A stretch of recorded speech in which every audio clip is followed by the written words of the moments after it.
AI image generation is everywhere right now, but there's one big limitation that creators constantly run into: consistency. You can generate amazing AI images, but the moment you try to create the same character, the same style, or the same visual identity, things start to fall apart. And that's exactly where LoRa models become incredibly powerful. So in this video, instead of exploring a bunch of different AI tools, we're going to focus on one specific workflow inside ModelScope. We're going to train our own LoRa model in the cloud and then use it to generate consistent AI images. No GPU, no complicated setup. Everything runs directly in the browser. Let's get into it. What is ModelScope? Before we jump into the workflow, let's quickly look at what ModelScope actually is. But ModelScope is essentially an AI model hub and cloud platform where you can access hundreds of machine learning models. You can think of it as something similar to Hugging Face or Civit AI, but with one major difference. And most of the tools run directly in the cloud, which means you don't need a powerful GPU. You don't need to install anything locally. And you can run AI workflows directly in your browser. For creators who want to experiment with AI images, LoRa models, or video generation, this makes things much easier. And right now, the platform also offers free daily inference credits, which means you can experiment without paying for GPU time. Step 1. Preparing the training images. The first step in creating a LoRa model is preparing the dataset. In simple terms, the dataset is a collection of images that teaches the AI what style or subject you want it to learn. For this example, I'm going to create a medieval cinematic style LoRa. So I prepared around 20 to 30 images with a similar look.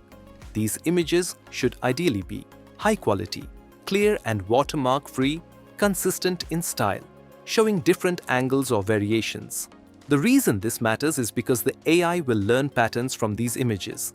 Things like lighting, colors, textures, style, character features. The better the dataset, the better the LoRa will perform. Step 2. Starting LoRa training. Now, let's jump into ModelScope. Inside the platform, you'll find different sections like image generation, video generation, model training. For this workflow, we'll go into model training.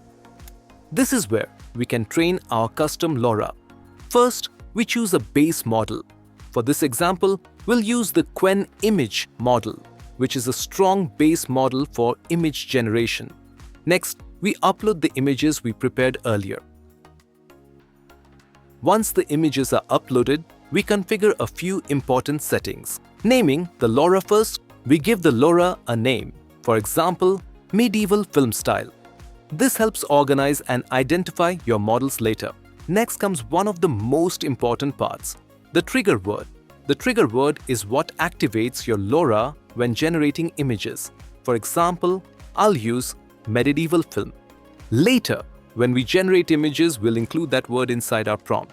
That tells the AI to apply the style we just trained.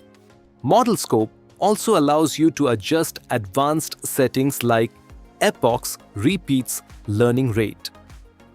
If you're just starting out, the default settings usually work perfectly fine.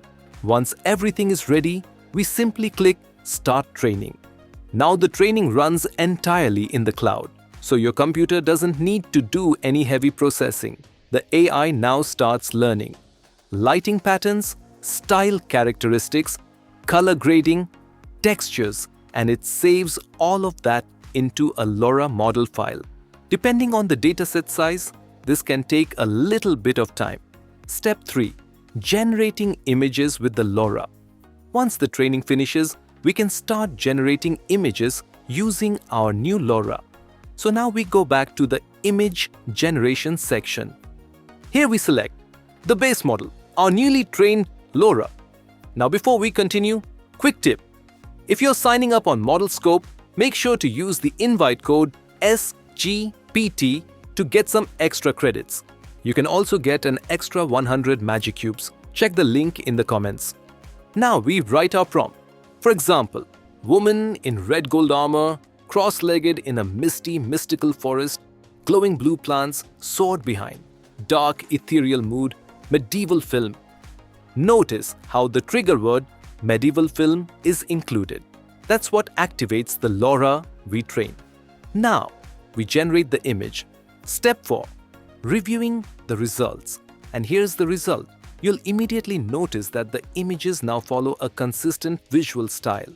The lighting, the textures, and the overall cinematic look match the dataset we trained earlier. We can also refine the results using additional tools. Seeing, for example, image to image. This allows you to refine or slightly modify an existing image, high-resolution enhancement. This improves clarity and adds additional details. ControlNet. This lets you control poses and structure using reference images. By combining these tools with LoRa models, creators can build very controlled and repeatable visual outputs, which is something many AI tools still struggle to achieve. Exporting the LoRa. Another useful feature is that ModelScope allows you to download your LoRa model. That means you can also use it in other tools like ComfyUI, Stable Diffusion Pipelines, local workflows. So, ModelScope can act as a cloud training environment even if you want to use the model elsewhere. Final thoughts. So after exploring this workflow, one thing becomes very clear. AI tools are becoming incredibly powerful, but the real advantage now comes from control and customization.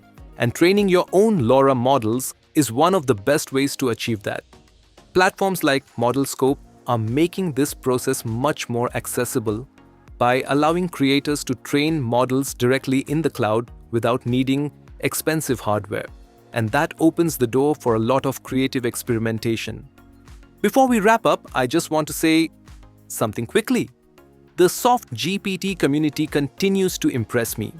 The curiosity, the creativity, and the way you experiment with new AI tools is honestly amazing to see.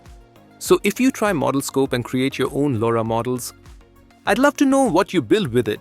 Let me know in the comments. And if you enjoyed discovering powerful AI tools like this, make sure to subscribe because we explore new AI platforms, creative tools, and emerging technologies every single week.